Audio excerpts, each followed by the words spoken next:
All right, as I said, lots of other stories to get across. I'm joined now by National Editor for The Australian, as I am every Monday, Dennis Shanahan. Dennis, I'll start and touch on it briefly. We'll return to it, and I know people have seen coverage wall to wall for the last 48 hours on the events in Bondi. This line of inquiry that the killer was targeting women, we may never know his true motivations, and none of it brings back the dead. But that's where we're up to tonight. Now, I suspect your first thought, as was mine, was that we had a terror situation on our hands, given that's the times we live in. That's got to be, sadly, I think, what went through the minds of the intelligence agencies and others in Canberra as well. Yes, well, my first thought was, when I heard the first news, was that I hoped it wasn't a terror attack. But of course, that was always the possibility. And of course, we had seen the Lindt Cafe siege in Martin Place. So it is not uncommon to have a terror attack, and nor is it sadly uncommon to have a stabbing attack. But of course, of this size and shape, it did look to be much more than it was. I think that it is sad. It is clearly something that we can't really do much about, but at least it was not a terror attack. Now to the politics and all of this, because even in tragedy, there's a political element if we've got politicians involved. Now, to their credit, the PM and the New South Wales Premier were quick to respond. Anthony Albanese held a press conference on Saturday night. He went to the site on Sunday. And Premier Chris Minns, well, he was on leave. He had just touched down in Tokyo. He heard about the incident. He jumped back on the plane. He flew in on Sunday morning. He avoided, I think very smartly, a Scott Morrison sort of Hawaii moment. What happens next, Dennis? I saw that there was some footage taken out of Cabinet today. It's not clear whether the Prime Minister had, over the weekend, a National Security Committee meeting of Cabinet. But talk about batons and pepper spray for security officers in public gatherings, and also that warning from the ASIO chief that we risk an Islamist terror attack over the next 12 months. We've got lessons to learn out of the weekend, surely.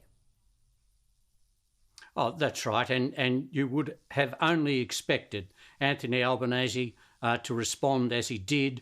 He is a caring, compassionate and sympathetic person who acted quickly as a leader to what was a shocking experience on Australian soil. So he did exactly as he should have and as you would have expected.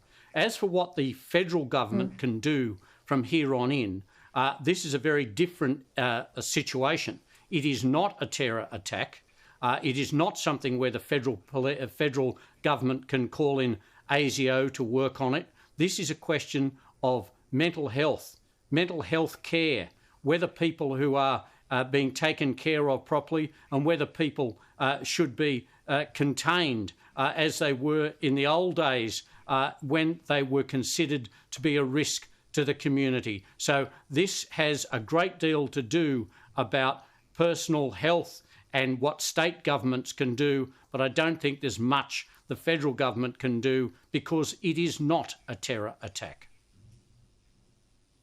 Yeah, but Dennis, I'm not going to disagree, but I'm going to add to that answer, because the first thought went through my head. If someone can do that much damage that quickly, kill 6 innocents with a knife, well, thank God it wasn't a gun. We still do not have a national gun register in this country. We've got a lot of laxity with the importation of weaponry. We also know that in some states, young children can buy some of these really terrible hunting knives and things that should not be in the hand of young people. So even just the way we regulate and manage some of these dangerous weapons, I think we can improve. And that needs federal leadership because it's a patchwork quilt across the states.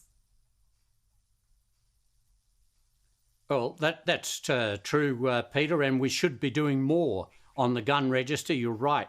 But we have made enormous world-leading steps on the control of guns. And of course, the problem is this.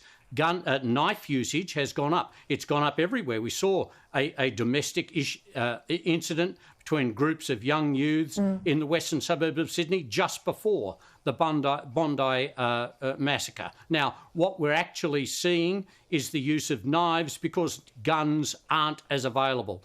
You can't just cancel knives. Often it's just a kitchen knife that is used in a knife fight. So these are very difficult things to do, and I think really it would be expecting a lot for the federal government to try and intervene on this micromanagement of security guards with pepper spray and batons, etc. Something has to be done as far as detection is concerned, but since September 11, we have been doing a great deal more. Our lives have changed a great deal. The CCTV is evidence of that. We can actually see what happened.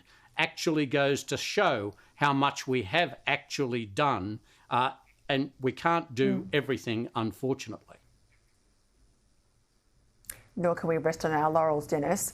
Let's go to that poll out today. Financial Review Freshwater Strategy poll says the Albanese government has again lost its lead over the coalition. The coalition now has a substantial 8-point lead over Labor on primary vote, while the gap between Anthony Albanese and Peter Dutton as preferred Prime Minister continues to come in. Now, this is the first time, you'll correct me if I'm wrong here, Dennis, that I've noticed a 40% primary for the Libs. That's high, but we know they need a primary vote with a 4 in front of it to be competitive at any election. Labor's had a slide there. Their bad numbers look like their trend to me. There's also a big other vote, 16%. Now, that's worth noting. Interestingly, there's a 6% point movement on crime and immigration. That was the largest drop, issues-based drop for Labor in those numbers. Voters are clearly marking them down. Any surprises here for you?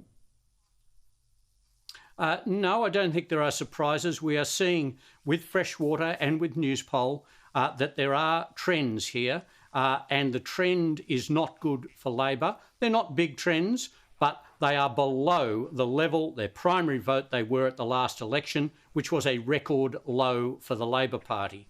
And so what we're seeing is a reflection now in the polling that it's a trend towards minority government. At this stage, you'd have to say that is the most likely outcome, a minority Labor government. But it's also within this poll is some of the key figures there on what people are concerned about.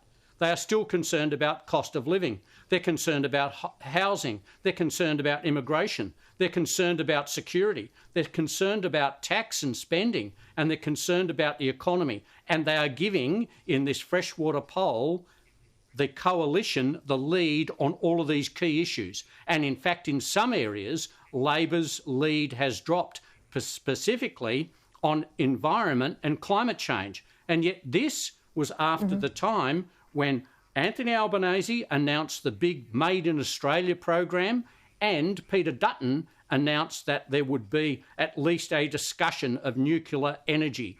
From the internals on this poll, I fear that the government has the wrong strategy. The strategy they do have is not coordinated, and they seem to be grasping at straws. That sugar hit after the tax cuts announced before the Dunkley election have gone. And so we're seeing the polling showing a very grim future for Labor with, at best, outcome at this stage, a minority Labor government. Gosh, a minority government, the Greens, is pretty grim for the country too.